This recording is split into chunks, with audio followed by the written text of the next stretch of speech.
Budget প্রস্তাব করা হয়েছে। এই বাজেট নিয়ে আরও চিন্তা ভাবনা করা উচিত।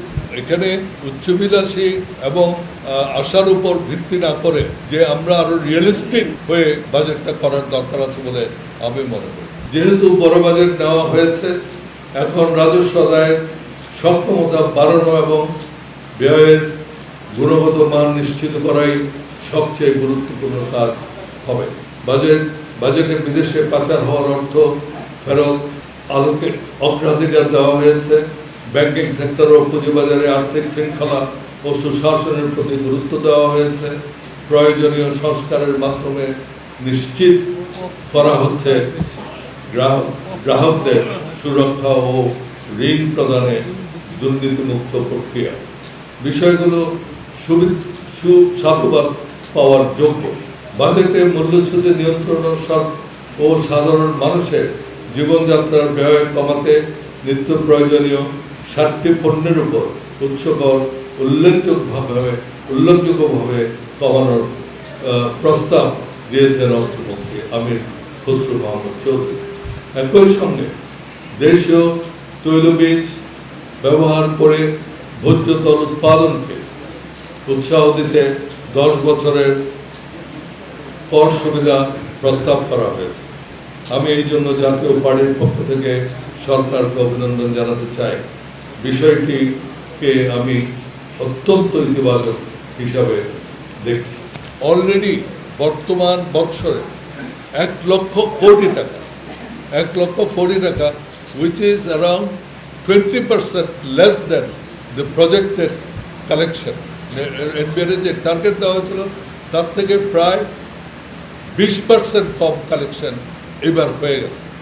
অর্থাৎ আমরা বর্তমানে যে অবস্থা আছে সেখানে 1 লক্ষ কোটি টাকা, সেখানে বোধহয় 4 লক্ষ সামথিং ছিল তাদের টার্গেট, সেখান থেকে তারা 1 লক্ষ কোটি টাকা আপনার শর্টফল আছে।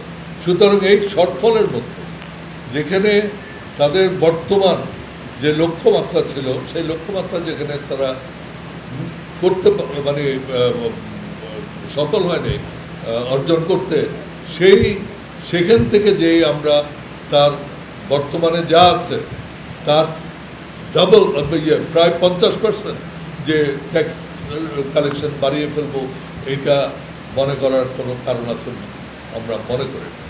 তাই আপনারা দেখেছেন প্রত্যেকে একটি কথা বলেছে যে এটা উচ্চবিলাসী অ্যালোকেশনের ক্ষেত্র না।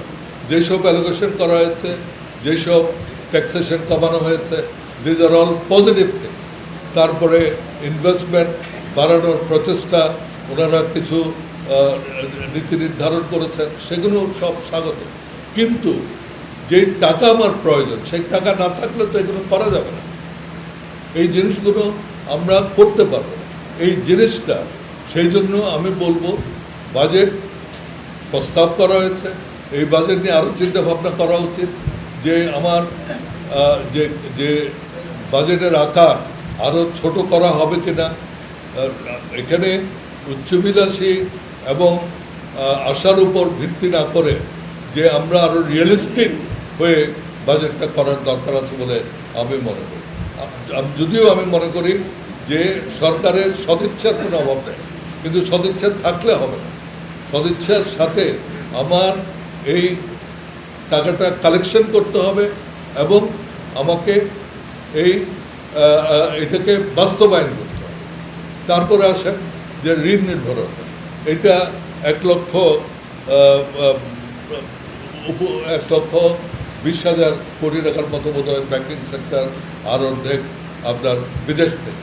এগুলো যেমন ব্যাংকিং সেক্টর থেকে যদি সরকার টাকা নেয়, ব্যাংকিং সেক্টর অটোমেটিক্যালি সরকারকে টাকা দেবে এবং প্রাইভেট সেক্টরের যেই আপনার আছে ইনভেস্টমেন্ট তাদের, সেটা কিন্তু কমে যাবে। বিনিয়োগ, প্রাইভেট সেক্টরের বিনিয়োগ কমে যাবে। প্রাইভেট সেক্টরে বর্তমানে আপনার ইনভেস্টমেন্ট রেশিও ছিল 24-25-এ প্রায় 24%, সেখান থেকে এখন কমে 22% আসছে।